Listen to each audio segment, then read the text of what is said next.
Assalamualaikum warahmatullahi wabarakatuh. Alhamdulillahirabbil alamin. Wassalatu wassalamu asrafil anbiya'i wal mursalin sayyidina Muhammadin wa ala alihi wa sahbihi ajma'in amma ba'du. Terima kasih. Pada hari ini saya akan mempresentasikan atau menjelaskan sedikit mengenai anggaran dan APBN.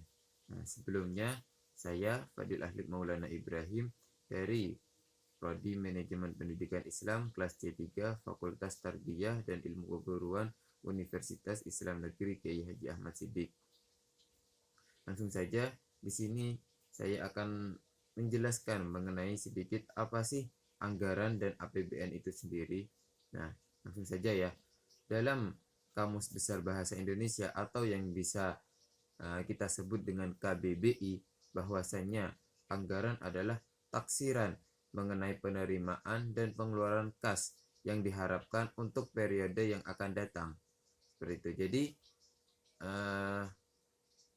anggaran itu adalah taksiran atau bisa dikatakan sebagai perencanaan lah untuk pengeluaran, untuk penerimaan yang maksudnya untuk penerimaan kas yang diharapkan periode yang akan datang itu cukup untuk periode selanjutnya, seperti itu.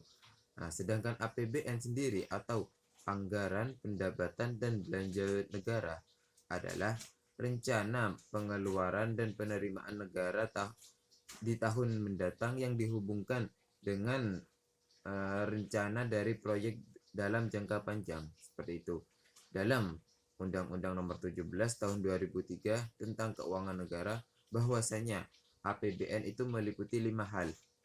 Apa saja dalam 5 hal tersebut?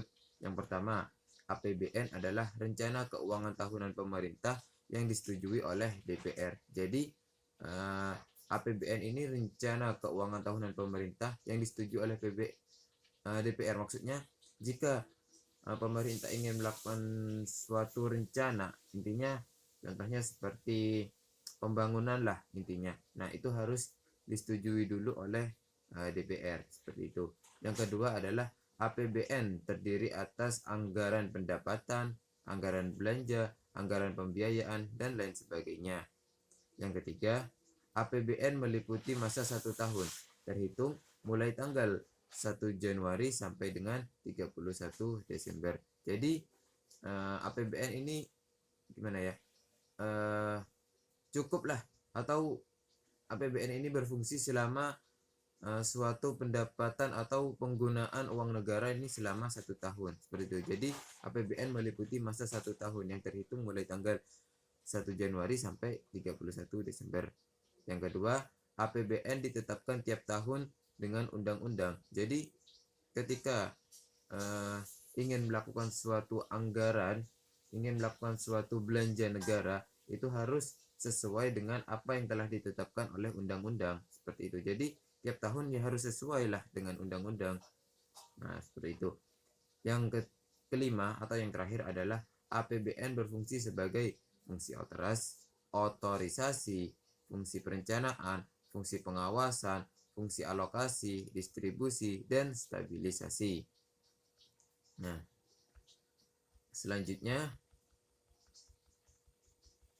dijelaskan dalam pasal 3 ayat 4 Undang-Undang Nomor 17 Tahun 2003 bahwasanya APBN memiliki beberapa fungsi.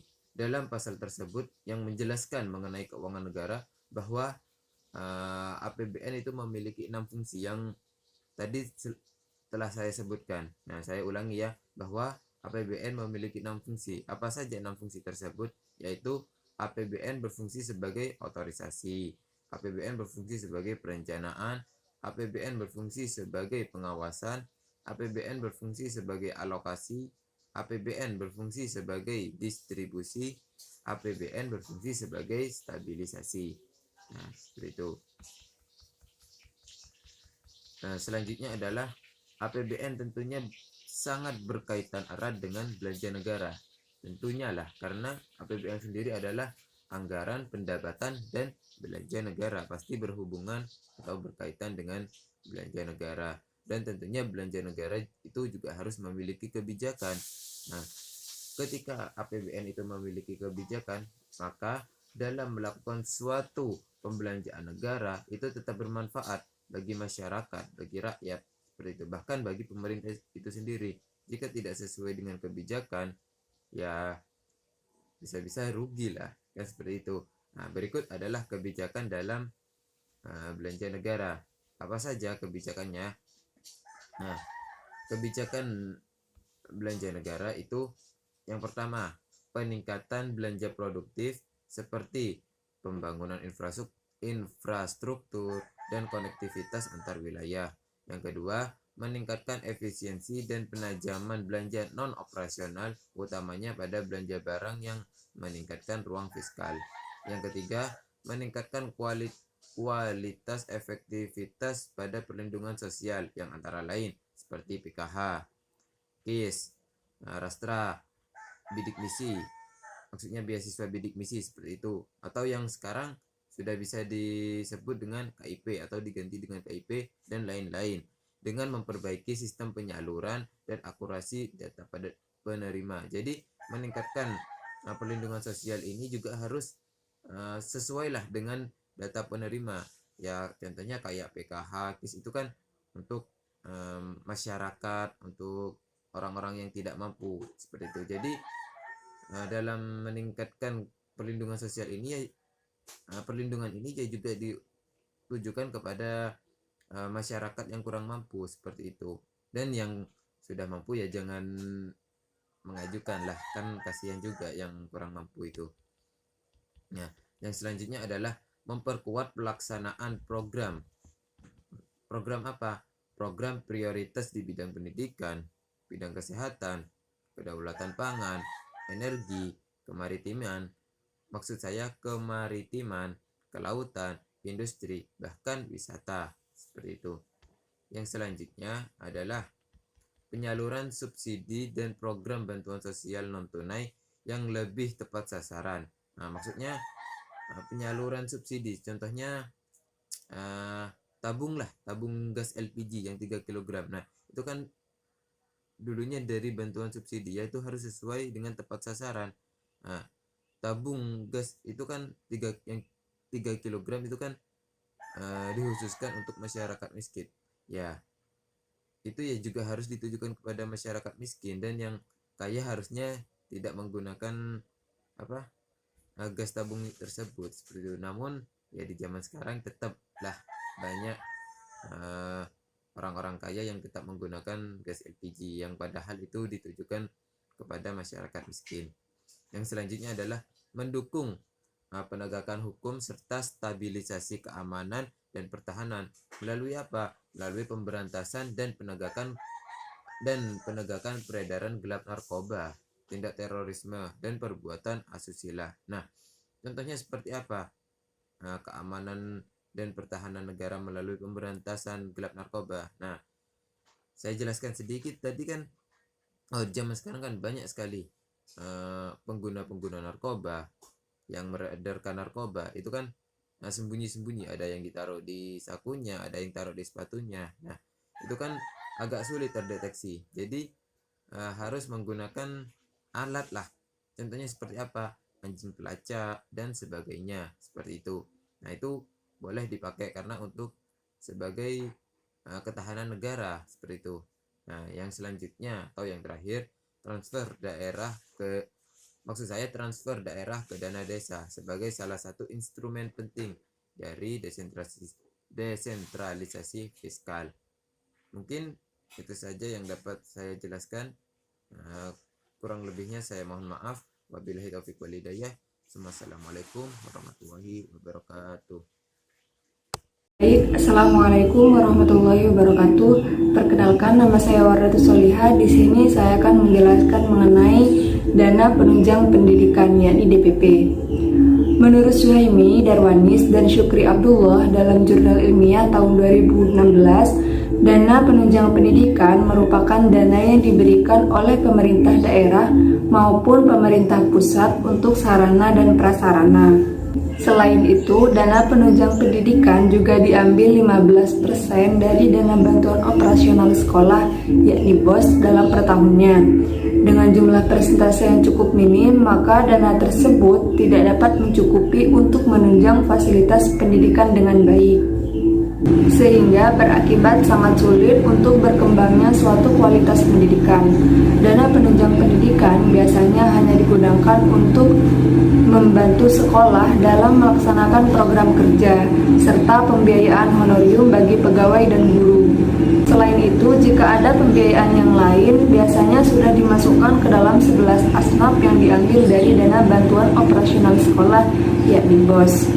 Pendanaan yang bersumber dari dana BOS dan DPP merupakan sumber utama pendanaan di sekolah. Diharapkan dengan dana tersebut, sekolah tidak membebankan peserta didik dalam memenuhi sarana dan prasarana pendukung dalam proses belajar. Sekolah diharapkan mampu meningkatkan kualitas sarana dan prasarana dalam usaha peningkatan kinerja sekolah. Selain sarana dan prasarana, dana DPP juga dapat digunakan untuk peningkatan kesejahteraan guru dan pegawai di sekolah sehingga memperbaiki kinerja sekolah. Mungkin hanya ini yang dapat saya sampaikan, kurang lebihnya mohon maaf. Wassalamualaikum warahmatullahi wabarakatuh. Assalamualaikum warahmatullahi wabarakatuh. Perkenalkan, nama saya Putri Lestari Ayuningsi.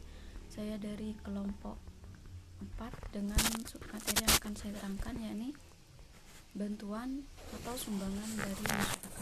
Sebelum kita bahas dari penjelasan ini, saya akan memberikan sedikit tentang pengertian apa itu bantuan dan sumbangan dari masyarakat. Bantuan pendidikan yakni berian berupa uang, barang atau jasa oleh pemangku kepentingan satuan pendidikan di luar peserta didik atau orang tua atau walinya dengan syarat yang disepakati oleh para pihak. Kemudian apa itu sumbangan pendidikan? Yakni pemberian berupa uang, barang atau jasa oleh peserta didik, orang tua atau walinya baik perseorangan maupun bersama-sama, masyarakat atau lembaga secara sukarela dan tidak mengikat saat kita masuk ke materi yang akan saya terangkan, yakni sumbangan atau bantuan dari masyarakat mengenai pembiayaan pendidikan. Sumbangan biaya pendidikan dari masyarakat biasanya dalam bentuk barang, peralatan, dan jasa yang sifatnya tidak mengikat dan ataupun tidak terikat dengan apapun. Sumbangan ini sulit untuk didata. Mengapa? Dan selalu kurang diperhitungkan dalam perencanaan biaya pendidikan. Sumber dana dari masyarakat dapat berupa sumbangan yang tidak mengikat, baik dari perseorangan maupun dari yayasan-yayasan atau perusahaan-perusahaan yang ada di dalam maupun di luar negeri yang mempunyai perhatian besar dan berkepentingan terhadap pengembangan bidang pendidikan dan kebudayaan. Sumber dana ini sangat efektif untuk menunjang pelaksanaan program pembangunan pendidikan, khususnya untuk kelancaran pelaksanaan program pendidikan yang diselenggarakan oleh swasta. Salah satu bentuk sumbangan dari masyarakat seperti CSR, hibah, wakaf. Apa itu CSR? CSR yakni program Corporate Social Responsibility, yakni program yang seperti bentuk pertanggungjawaban perusahaan terhadap lingkungan sekitar. Sederhananya bahwa setiap bentuk perusahaan mempunyai tanggung jawab untuk mengembangkan lingkungan sekitarnya melalui program-program sosial. Yang ditekankan adalah program pendidikan dan lingkungan. Assalamualaikum warahmatullahi wabarakatuh. Sebelumnya, perkenalkan, nama saya Liana Putri Aziza. Di sini saya ingin menjelaskan tentang sumbangan dari pemerintah daerah dan sumbangan dari orang tua peserta didik. Dari pemerintah daerah, biaya atau dana dari pemerintah daerah yaitu berasal dari APBD tingkat kabupaten atau kota. Biaya atau dana APBD ini dipergunakan untuk mendukung kegiatan-kegiatan bidang pendidikan atau proses belajar mengajar yang ada di daerah yang bersangkutan, baik kegiatan rutinan maupun kegiatan pembangunan. Kemudian yang kedua, bantuan dari orang tua peserta didik.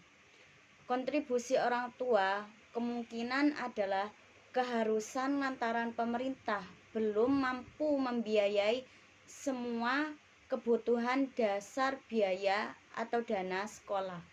Hal ini biasanya terjadi pada negara-negara berkembang. Mungkin sekian penjelasan dari saya, kurang lebihnya mohon maaf. Wassalamualaikum warahmatullahi wabarakatuh.